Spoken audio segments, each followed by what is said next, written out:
요즘 1인 가구와 노령층 비율이 늘어나며 반려식물이 인기를 끌고 있습니다. 반려식물은 옆에 두고 의지하며 살아가는 식물을 일컫는 말입니다. 여러분도 가정집이나 가게에 식물 하나쯤은 키우고 있지 않으신가요? 식물은 오행 중 나무의 기운으로 성장과 발전, 강한 생명력을 의미합니다. 방위로는 동쪽, 성장하는 아이와 같은 기운으로 탁한 기운을 정화시킬 뿐만 아니라 사람을 치유하고 위로하는 능력이 있습니다. 오늘은 재물운을 높이는 식물에 대해 살펴보려고 합니다. 사주에서 목의 기운이 부족하거나 필요한 사람에게 매우 좋은 풍수 소품으로 잘 활용하면 건강운과 발전은, 문서운과 재물운을 높일 수도 있습니다. 아마 부자가 되는 걸 싫어하는 분은 없을 겁니다. 그렇다면 오늘 영상 꼭 집중하시고 집안에 이 식물을 꼭 들여놓아 보세요. 풍수는 작은 운들을 하나하나 모아 큰 운을 만드는 과정입니다. 식물은 이러한 과정에서 중요한 역할을 할 수 있습니다. 식물을 통해 재물운을 높이고 풍수를 바로 잡는 법 지금 바로 알려드리겠습니다. 첫 번째, 금전수. 금전수는 부자 되는 식물로 알려져 있습니다. 그 이유 중 하나는 금전수의 잎이 엽전을 닮아 동전을 연상시키기 때문인데요. 이는 행운과 재물을 상징한다고 여겨져 왔습니다. 예전부터 금전수를 키우면 금전을 끌어들인다고 믿어져 왔으며, 특히 금전수의 잎은 부의 5가지 요소, 금전, 건강, 성공, 사랑, 행운을 뜻하기도 합니다. 이렇게 금전수는 부와 행운을 상징하며, 이를 키우는 사람들은 재물과 행복을 기원하며 식물을 관리합니다. 생명의 기운 또한 좋아 키우기도 쉬우며 공기정화 기능 또한 뛰어난 식물입니다. 금전수는 밝은 곳을 선호하지만 직사광선을 피하는 것이 좋으며, 너무 직사광선에 노출되면 잎이 타버릴 수 있습니다. 또한 온도가 안정된 실내 환경에서 키우는 것이 적합하며, 온도가 너무 추운 곳에서는 잎이 아프거나 노랗게 변할 수 있습니다. 두 번째, 파키라. 파키라는 서양에서 이미 머리틀이 돈나무로 유명한 식물입니다. 앞서 금전수와 마찬가지로 행운과 재물운을 가져다 준다고 하여 거실, 현관, 상업 공간에서 많은 분들이 풍수 인테리어 식물로 활용하고 있답니다. 이미 돈나무가 익숙하고 새로운 스타일의 화분을 원하시는 분들에게는 이국적인 느낌의 파키라가 좋은 풍수 식물이 될 수 있을 것 같습니다. 이 밖에도 음이온 방출, 이산화탄소 제거 능력까지 뛰어나다고 하니 공기정화 식물로 두기에도 정말 좋습니다. 세 번째, 난초. 난초는 예로부터 부와 번영을 상징하는 식물 중 하나로 여겨졌습니다. 그 아름다운 꽃은 부와 번영을 상징한다고 여겨져 왔고, 우아함과 고귀함을 대표하는 식물로 간주되어 왔습니다. 풍수상으로는 보통 뾰족한 모양의 식물이 좋지 않다고 하지만, 난초는 이런 규칙에서 예외되는 특별한 식물 중 하나입니다. 풍수에서는 난초의 기운이 사람과 유사하다고 하여 집의 주인과 난초가 함께 생명력을 나누며, 이는 난초가 재물운과 집안의 운을 높여주는 대표적인 식물이기도 합니다. 그러나 난초는 꾸준한 관리와 신경을 많이 써야 하는 식물입니다. 난초가 죽으면 집안의 운이 악화된다는 속담처럼 난초의 생명력은 집안의 운과 밀접한 관련이 있습니다. 따라서 난초를 잘 키우려면 꾸준한 관리를 위해 노력과 정성이 많이 필요합니다. 난초는 주인의 운을 함께 나누는 것처럼 생각되어 꼭 관리해야 하는 식물입니다. 난초를 성공적으로 키우면 집안에 생기가 가득하고 기운 또한 좋다고 합니다. 그리고 만약 난초가 꽃을 피운다면 행운의 전조라는 좋은 길조로 여겨져 집안에 재물과 돈이 들어와 풍부해지고 부자 되는 시기에 꽃이 피었다는 얘기가 들리고 있으니 난초를 키우는 분들은 이런 부와 행운의 상징으로서의 특성을 기억해두면 좋겠습니다. 네 번째, 몬스테라. 몬스테라가 사랑받는 이유는 여러 가지가 있습니다. 그중 하나는 그 특이한 외모 때문일 겁니다. 옛날부터 부와 풍요를 상징한다는 신화와 전설로 인해 부자의 상징으로 여겨지는 것도 이 식물이 사랑받는 이유 중 하나입니다. 몬스테라는 풍수상 잎이 넓고 둥글둥글해서 좋은 기운을 가져다 주며 현관과 거실에 두면 좋은 기운들이 집 안으로 들어온다고 해서 많이 알려진 식물입니다. 몬스테라는 쉽게 관리할 수 있으면서도 아름다운 식물로 많은 사람들에게 사랑받고 있습니다. 몬스테라는 키우고 관리하는 것이 어렵지 않은데 밝은 곳을 선호하고 직사광선은 피하는 것이 좋으며 뿌리가 마른 상태가 아니라 적당히 습도를 유지해 주는 것이 좋습니다. 물을 주는 것도 중요한데 과습을 피하는 게 중요합니다. 올바른 관리를 위해서는 토양의 건조 여부를 확인하고 물 주기를 조절하는 것이 필요합니다.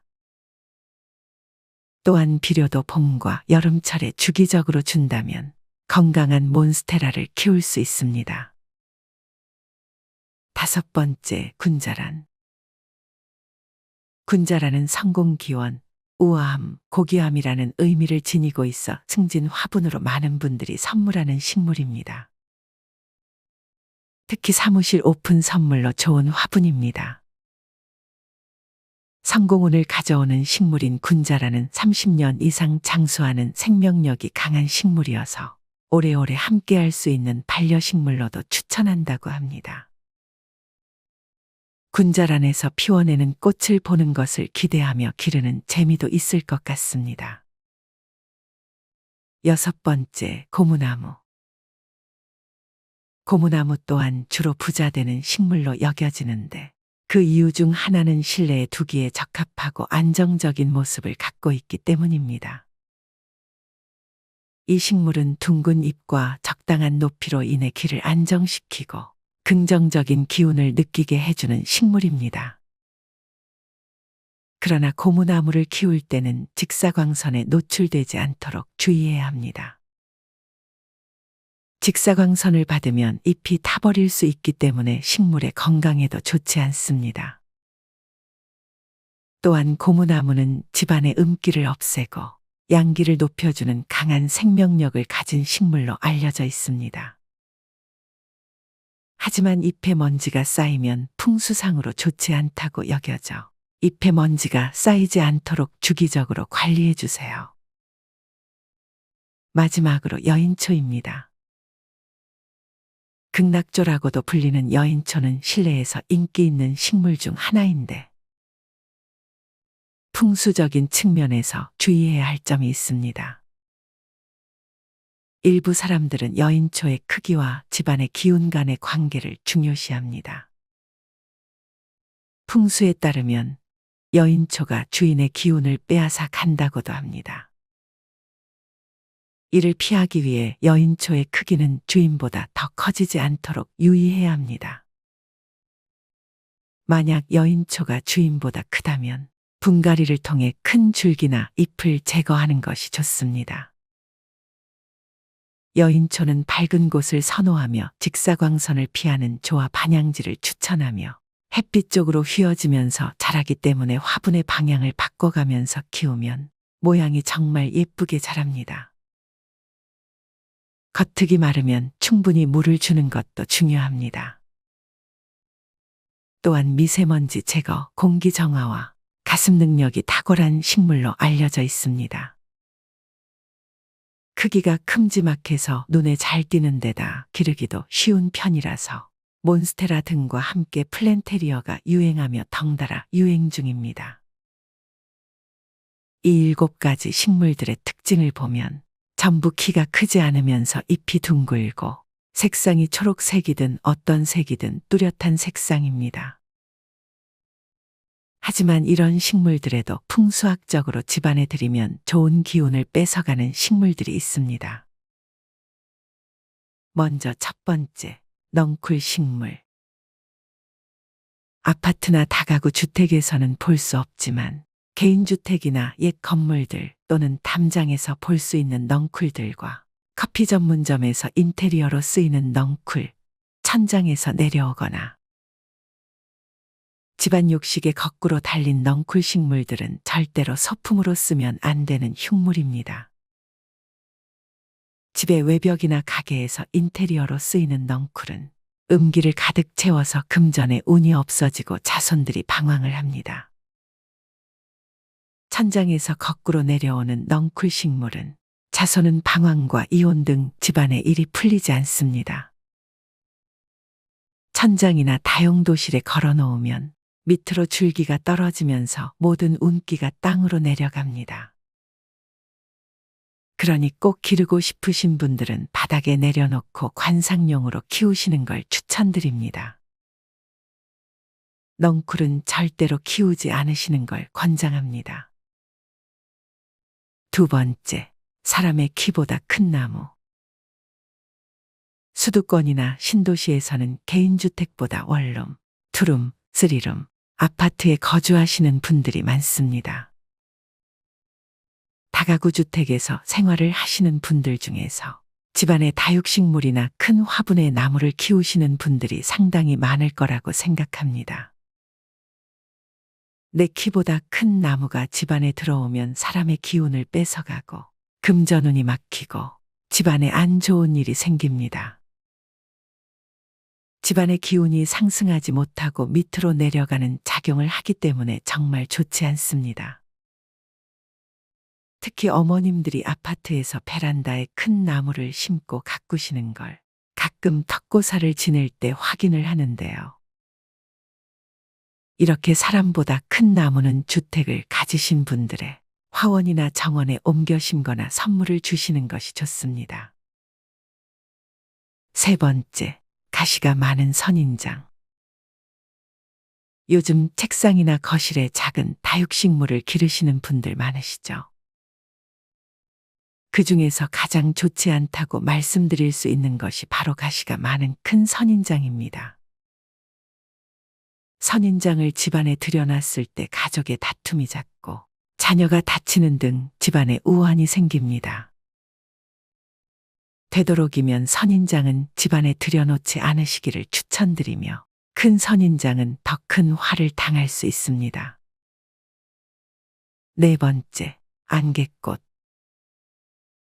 졸업이나 입학, 생일, 기념일에 항상 변함없이 꽃다발을 선물 받으시죠.